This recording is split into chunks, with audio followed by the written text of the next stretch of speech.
अस्सलाम वालेकुम everyone, welcome back to another video. आज की इस वीडियो के अंदर हम बात करेंगे टाइफाइड फीवर के ऊपर कि आखिर ये टाइफाइड फीवर क्या बला है और ये कैसे इसका इलाज किया जाता है और आप लोगों को क्या एहतियात करनी है कि आप लोगों को टाइफाइड फीवर ना हो और आप लोगों को पता कैसे चलेगा कि आप लोगों को टाइफाइड फीवर ही है या कुछ और है। तो टाइफाइड फीवर आखिर है क्या चीज? ये आंतों का बुखार है, ये आंतों की सूजिश कॉज करता है और इसके साथ साथ ये आपके जो मल्टीपल ऑर्गन्स हैं, जैसे आपके रेस्पिरेटरी ऑर्गन्स हैं, लंग्स हो गया, आपके जीआईटी के ऑर्गन्स हो गया, आपकी आंतें हो गई, आपका एसोफेगस हो गया, आपका स्टमक हो गया, उनकी सूजिश कॉज करता है। तो अगर ये किसी भी बंदे को होता है और उसका प्रॉपर या बर वक्त इलाज ना किया जाए तो उसकी वजह से जो है इसकी मौत भी हो सकती है पर्सन की। अब ये जो डेथ रेशियो है वो कुछ इस अंदाजे के मुताबिक बताई जाती है कि अगर वो लोग जो इसका प्रॉपर इलाज नहीं करवाते और ये 5 लोग हैं जो इलाज नहीं करा रहे तो उनमें से एक बंदे की डेथ हो जाएगी। तो इतना ज्यादा इसका मोर्टेलिटी रेट है। और इसके अलावा ये जो बीमारी है ये बच्चों को ज्यादा अफेक्ट करती है क्योंकि उस वक्त उनका जो इम्यून सिस्टम है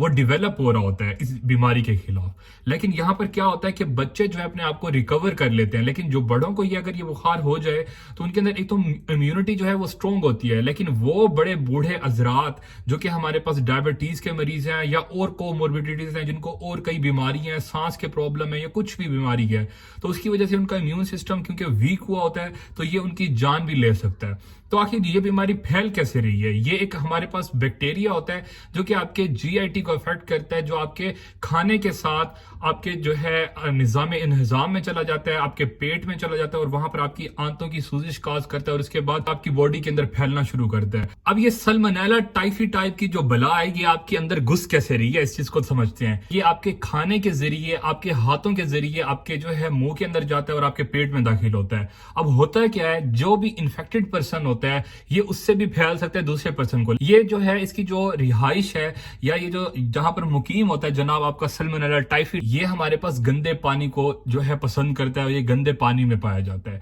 वो इलाके जहां पर कंटेमिनेटेड वाटर है, जहां पर पानी साफ नहीं होता, जो मुल्क गरीब है, वहां पर ये जो बीमारी है बहुत ज्यादा पाई जाती है। या हमारे जो है पकाने के दौरान ये हमारे खाने के अंदर शामिल हो जाता है क्योंकि हम पानी वो इस्तेमाल कर रहे होते हैं खाने के अंदर और उसको जो है उबाल नहीं रहे होते या फिल्टर वाला पानी नहीं इस्तेमाल कर रहे होते, तो ये हमारे जो है खाने के जरिए हमारे जो है एसोफेगस के जरिए होता हुआ आपके पेट के अंदर दाखिल हो जाता है और वहां पर जाकर आपकी जिस्म के अंदर तबाही करता है। अब इसकी स्प्रेडिंग की अगर बात की जाए तो 5F को याद रखा जाए। तो पहला F है वो शो कर रहा है हमारे पास फिंगर्स को। अगर आप वॉशरूम से आते हैं और साबुन से अच्छे तरीके से हाथ नहीं धोते तो ये आपकी उंगलियों के थ्रू जो है गंदे हाथों के थ्रू आपके जो है जिस्म के अंदर दाखिल हो जाता है। दूसरे नंबर पर अगर बात की जाए तो वो आता है हमारे पास F फीसिस को शो करता है। फीसिस का मतलब कि आपके पखाने के अंदर मौजूद होता है। जो अब आप खाते हैं गंदे हाथों से तो वो आपके जिस्म के अंदर, आपके पेट के अंदर दाखिल हो जाता है और फिर वहां से हजम होने के बाद जो है आपके जिस्म के अंदर फैलने के बाद साथ साथ आपके फीसिस के अंदर जो है बाहर निकल जाता है।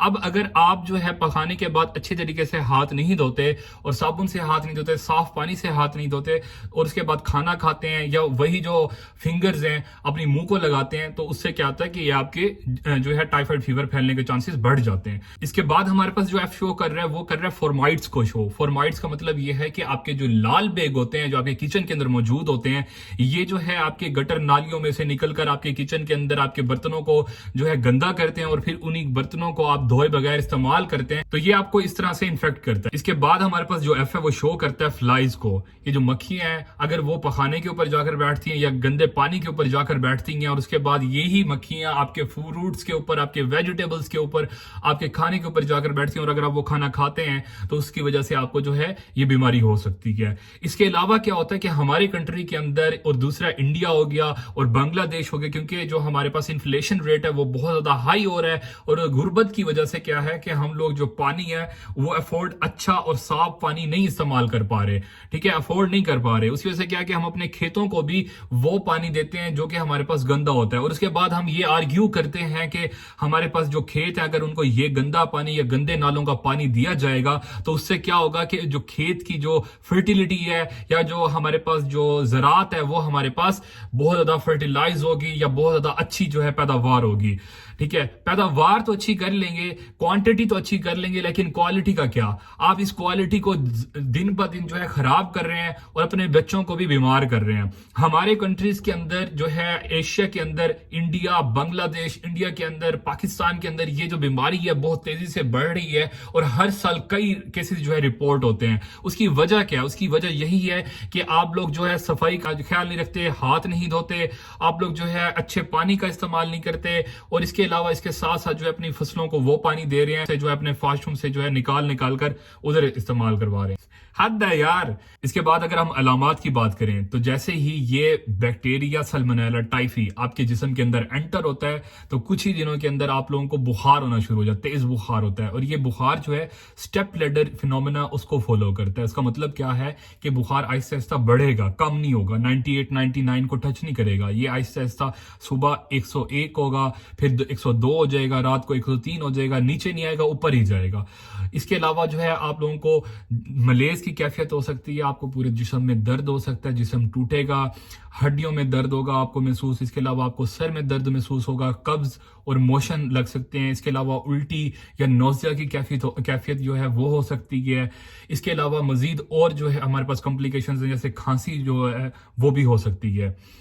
इसके अलावा हमारे पास अगर हम इलाज के ऊपर बात करें तो वो हमारे पास दो तरह से आता है कि आपको प्रिवेंशन करनी है और साथ में जो है इलाज करना है। अब यहाँ पर हमारे कंट्री के अंदर क्या है कि हर कोई डॉक्टर है, यहाँ पर जो है इलाज जो है वो खुद किया जाता है और बाद में डॉक्टर के पास जाने के बाद आपका वो बुखार जो है वो कॉम्प्लिकेट हो जाएगा, वो नहीं जो है ठीक होगा। इस वीडियो का मकसद भी यही है कि आप लोगों को आगाह किया जाए कि आप लोगों ने वो हरकतें नहीं करनी जिसकी वजह से जो है आपकी जान खतरे में पड़े। जैसे कि अब क्या होता है कि जैसे ही ये बुखार होता है तो लोग हकीमों के पास या साथ में जो सस्ता जो हकीम है या फिर हमारे पास डिस्पेंसर है उससे दवाई ले लेते हैं। उसको पता भी नहीं होता, मालूम भी नहीं होता कि ये जो बैक्टीरिया उसको कौन सी आपको जो है एंटीबायोटिक रिकमेंड करनी चाहिए। वो कोई भी आपको एंटीबायोटिक्स उठा के दे देगा और आप लोग वो एंटीबायोटिक्स इस्तेमाल करेंगे। उससे क्या होगा कि ये बैक्टीरिया आहिस्ता आहिस्ता रेजिस्टेंट होना शुरू हो जाता है उस एंटीबायोटिक के खिलाफ। ये एंटीबायोटिक ये दवाई आपके ऊपर असर नहीं करती, उस बैक्टीरिया के ऊपर असर नहीं करती और आप ठीक नहीं हो रहे होते और फिर आप परेशान होते हैं। आहिस्ता आहिस्ता आपकी तबीयत और खराब होना शुरू होती है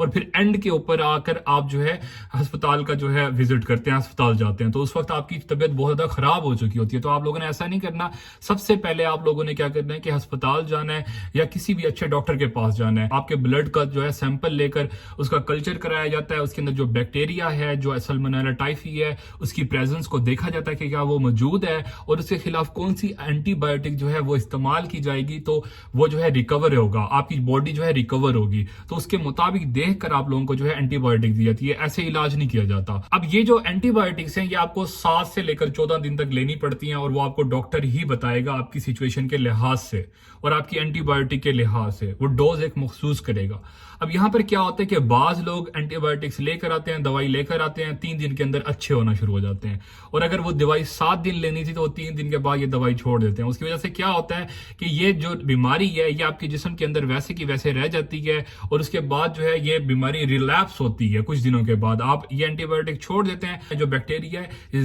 मजीद जो है ज्यादा ताकतवर होकर आपके जो है जिस्म पर अफेक्ट करता है और उसके बाद आप लोग जो है बहुत ज्यादा बीमार हो जाते हैं। और ये जो है आप लोगों ने काम नहीं करना कि एंटीबायोटिक्स लेकर आए, 3 दिन खाए, 4 दिन खाए और उसके बाद छोड़ दी। एंटीबायोटिक्स जो होती हैं इनको जो है बड़े एहतियात से लेना होता है और पूरे टाइम फ्रेम के अंदर जो है यूज करना होता है ताकि जो आपकी जो बीमारी है वो कंप्लीटली आपके जिस्म से जो है वो निकल जाए। ये ना हो कि वो बैक्टीरिया जो है वहां पर मौजूद रहे और उसके बाद वो मजीद ताकतवर होकर आपको जो है दोबारा से इन्फेक्ट करे और आप मजीद जो है बीमार होना शुरू हो जाए। एहतियात के अंदर क्या कर सकते हैं? एहतियात के अंदर आप लोगों को क्या करना है कि सिंपल आप लोगों को वॉशरूम से आने के बाद अच्छे तरीके से साबुन से हाथ धोने हैं। इसके बाद अगर आप खाना पका रहे हैं तो खाना पकाने के लिए साफ सब्जियों का और साफ पानी की सब्जियों का इस्तेमाल करें, फ्रूट्स को धोकर इस्तेमाल करें, खाने के अंदर वो पानी इस्तेमाल करें जो कि हमारे पास साफ हो, फिल्टर वाला हो या उसको बॉयल करके इस्तेमाल करें। इसके अलावा हमारे पास वो माएँ वो हजरात जो बीमार हैं वो जो है हमारे पास क्या करेंगे